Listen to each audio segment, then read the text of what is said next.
Muito bom dia, meus amigos. Um dos assuntos mais na onda agora, mais na moda, é a questão do jejum.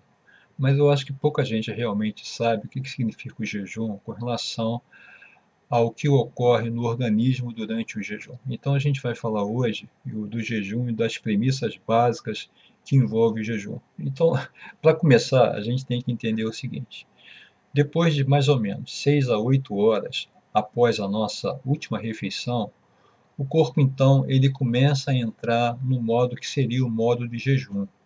E isso acontece porque o processo digestório, nesse momento, entre 6 e 8 horas, ele termina com a absorção total ou parcial dos nutrientes. Isso vai depender de cada organismo, isso vai depender de como é que a saúde de cada um está. As pessoas mais velhas, em geral, absorvem menos nutrientes do que as pessoas, por exemplo, mais novas.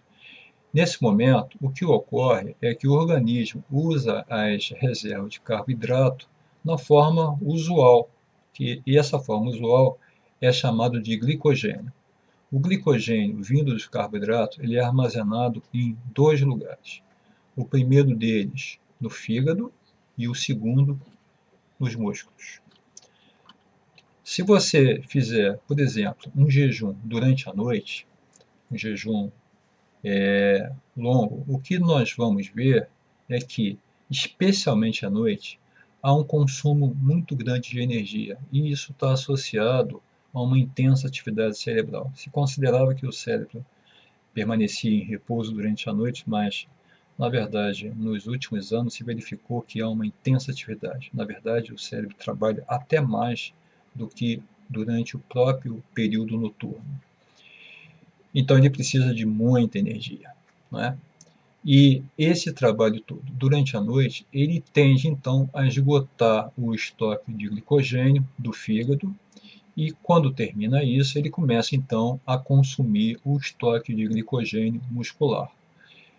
Mais ou menos em um jejum de 24 horas, que é um jejum bastante intenso, eu, por exemplo, faço jejum de 16 horas, esse glicogênio muscular ele cairia em torno de 50%, o que eu não vejo positivo em jejum tão de tempos tão longos como 24 horas, porque você também começa a perder músculo. E uma boa musculatura é especialmente importante, especialmente para as pessoas mais idosas. Mas falando dessa dinâmica, a gente diria o seguinte, que terminado o estoque de glicogênio do fígado e consumido, então, esse grande percentual de glicogênio muscular, o corpo fica desesperado. Ele começa a entrar em sofrimento e aí busca energia. E aí é daí que vem, então, o grande lance, o grande benefício do jejum. Nessa busca de energia, ele tenta ver aonde tem. E aonde é que tem energia armazenada? Nas gorduras.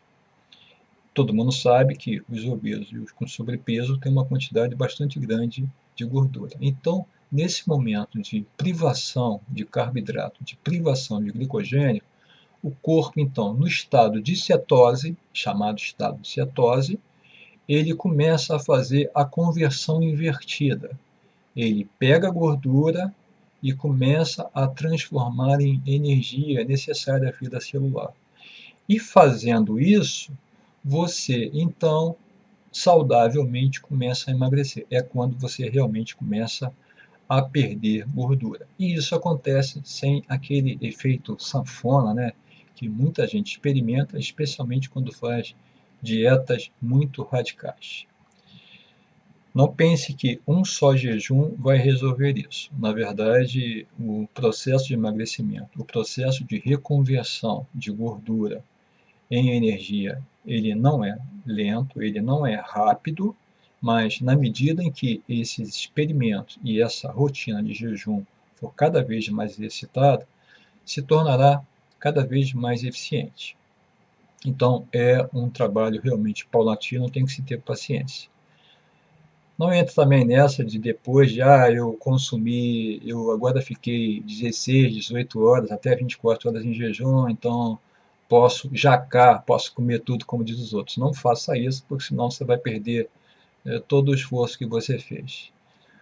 Evidentemente que o emagrecimento, né, ele requer uma condição, que haja déficit calórico, ou seja, que se consuma menos caloria do que se gasta. Então, se eu consumir mais calorias do que eu gasto, eu fatalmente vou engordar, fazendo jejum ou não.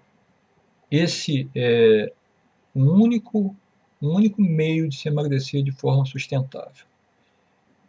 Lógico que para aumentar o gasto calórico, se, por exemplo, você fizer todo dia exercícios de intensidade moderada, você vai promover um maior consumo de calorias, por exemplo, se você for uma pessoa sedentária, evidentemente, além de favorecer o seu sistema cardiovascular a se manter em dia e evitar doenças como isquemia e outras.